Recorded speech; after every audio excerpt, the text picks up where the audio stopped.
Hello, I'd like to bring you a ToxBank tutorial on access to ToxBank information on biomaterials. What's the purpose of the ToxBank biomaterials sections? Well, it's to develop virtual links to suppliers of cells and reagents which can service the repeated dose toxicology requirements of CERAT1 partners. It also provides access to guidance on best practice relating to the use of primary cells, pluripotent stem cells and other cell lines, which will enable the CERAT1 partners to optimize the quality and efficiency of their research. What's the structure of the ToxBank's biomaterial data and guidance?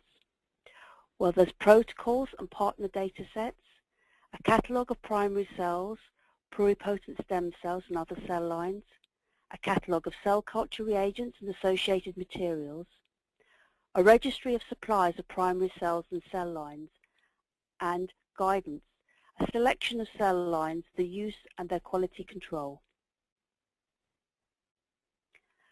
What about scientific data and biomaterials? Well, there's procedures and data. These encompass protocols for cell culture preservation and differentiation, data sets from partners. These are covered under supplementary tutorials. There's also catalogues of cells and reagents. There's direct access to suppliers, as well as direct access to the HESREG database. Again, this is covered in a supplementary tutorial.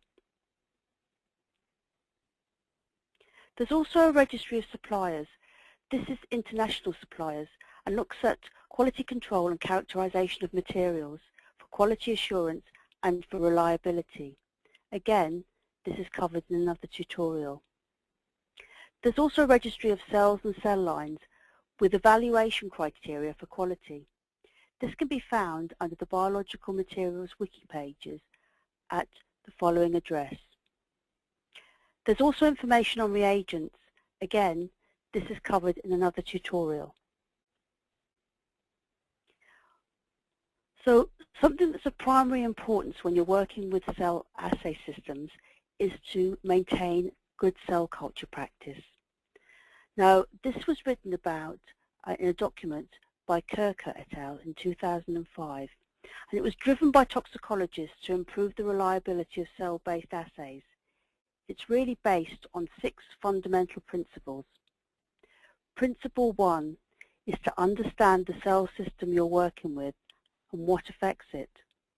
What's a consequence of not maintaining this principle?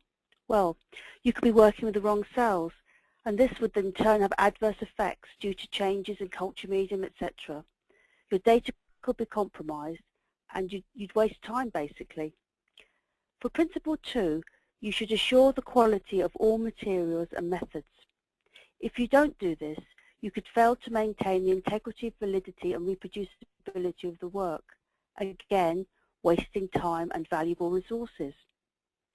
The third principle is to document information, to track materials and methods. If you don't do this, you and others cannot replicate the work. This would affect your scientific reputation.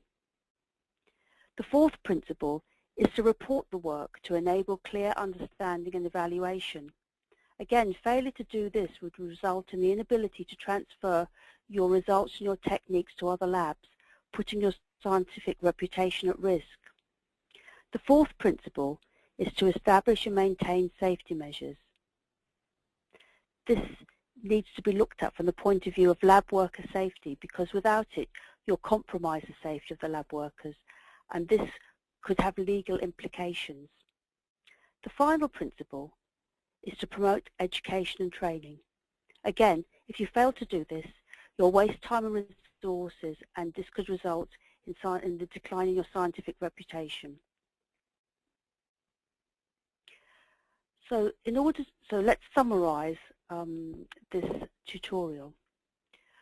ToxBank provides access to guidance on selection and evaluation of cell lines for use in CERAT1. It provides best practice and quality control of cell cultures, good cell culture practice, and data on cell banks and cell lines, with a direct link to the HESREG data. This is covered in a supplementary tutorial. And also, It provides information on reagents which is linked to manufacturer's information, again covered in a supplementary tutorial. For any further support or further information, plus any guidance on cells and cell culture, please contact Luam Kedane at nibsc.org. Thank you for listening. Goodbye.